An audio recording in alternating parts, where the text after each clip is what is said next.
ये है news reporter network. आप देख रहे हैं न्यूज रिपोर्टर लाइव, सोच आपकी, आवाज हमारी। नमस्कार, मैं हूं विपाशा पाल। आप देख रहे हैं न्यूज रिपोर्टर लाइव। शुरुआत करते हैं आज की हेडलाइंस के साथ। आज से ब्रिटेन के बर्मिंघम में राष्ट्रीय मंडल खेल 2022 शुरू।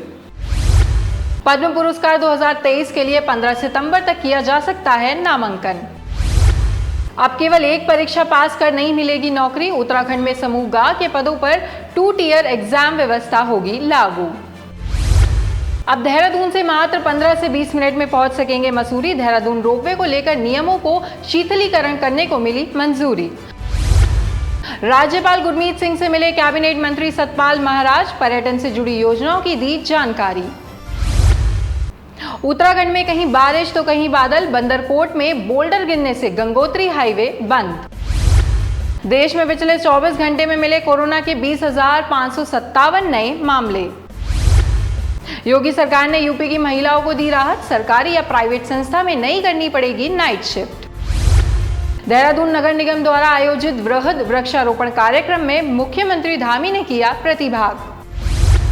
और नोएडा में मिला मंकी पॉक्स का संदिग्ध मरीज। 47 साल की महिला का सैंपल जांच के लिए भेजा गया। अब समाचार विस्तार से। आज से ब्रिटेन में राष्ट्रमंडल खेल 2022 शुरू हो रहे हैं। उद्घाटन समारोह बर्मिंघम में भारतीय समय के अनुसार रात 11:30 बजे होगा। 72 देशों के 5000 से अधिक एथलीट 19 प्रतिस्पर्धाओं में 280 पदकों के लिए मुकाबला करेंगे। भारत के दल में 215 सदस्य हैं और वे 16 प्रतिस्पर्धाओं में हिस्सा लेंगे। आपको बता दें, वे बैडमिंटन की भारतीय खिलाड़ी पीवी सिंधु भारतीय दल का नेतृत्व करेंगी। इस साल पद्म पुरस्कार 2023 के लिए 15 सितंबर तक नामांकन किया जा सकता है। पद्मश्री, पद्म भूषण और पद्म विभूषण देश के सर्वोच्च नागरिक पुरस्कार हैं। जानकारी के अनुसार पद्म पुरस्कारों के लिए ऑनलाइन नामांकन और अनुशंसा की प्रक्रिया इस साल 1 मई को शुरू की गई थी। पुरस्कारों की घोषणा अगले वर्ष गणतंत्र दिवस पर की जाएगी। आपको बताते चले, यह पुरस्कार कला, साहित्य और शिक्षा, खेल, चिकित्सा, सामाजिक कार्य, विज्ञान और इंजीनियरिंग, सार्वजनिक मामले, सिविल सेवा, व्यापार, असाधारण उपलब्धियों और सेवा में योगदान के लिए दिए जाते हैं। मंत्रालय ने कहा है कि देश के सभी नागरिक जाति, व्यवसाय, पद या लिंग के भेदभाव के बिना इन पुरस्कारों के पात्र हैं। उत्तराखंड की राजधानी देहरादून में बुधवार को धामी कैबिनेट की बैठक हुई। बैठक में 36 प्रस्तावों पर चर्चा हुई।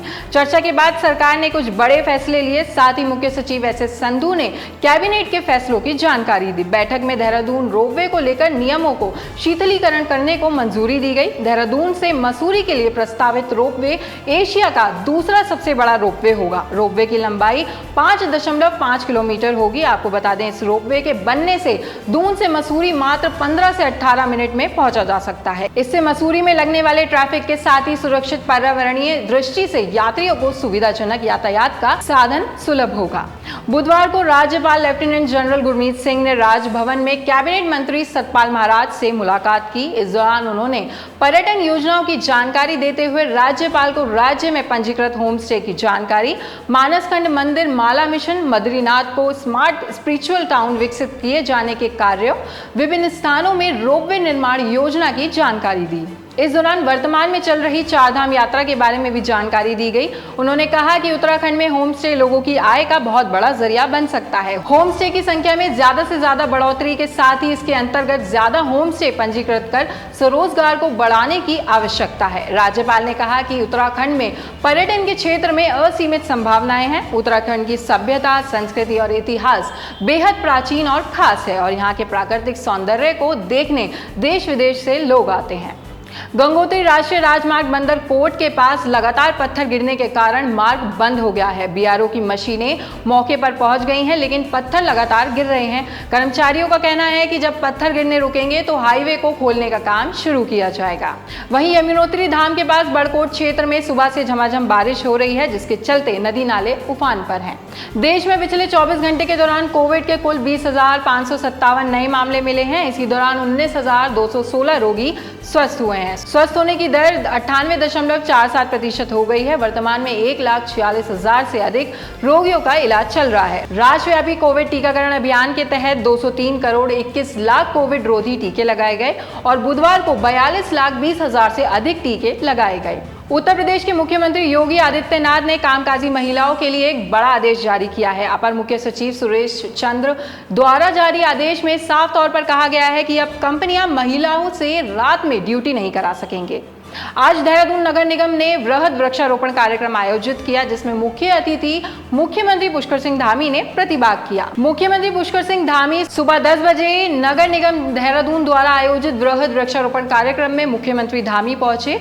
उन्होंने रेंजर्स कॉलेज ग्राउंड से देहरादून स्मार्ट सिटी लिमिटेड द्वारा ISBT एयरपोर्ट पैसिफिक गोल सहस्त्रधारा रूट पर संचालित की जा रही इलेक्ट्रॉनिक बसों का फ्लैग ऑफ भी किया। उत्तर प्रदेश के नोएडा में मंकी पॉक्स का एक संदिग्ध मामला सामने आया है। इस बात की जानकारी स्वास्थ्य विभाग ने दी है, जिसके अनुसार यह मरीज एक 47 साल की महिला है। स्वास्थ्य विभाग के अधिकारियों ने बुधवार को बताया कि राजधानी दिल्ली से सटे उत्तर प्रदेश के नोएडा में मंकी पॉक्स के एक संदिग्ध मामला सामने आया है। इसी के साथ आज के समाचार समाप्त हुए। आप हमारे YouTube channel news reporter network को लाइक, शेयर, सब्सक्राइब कीजिए और बेल आइकन दबाना ना भूलें। धन्यवाद।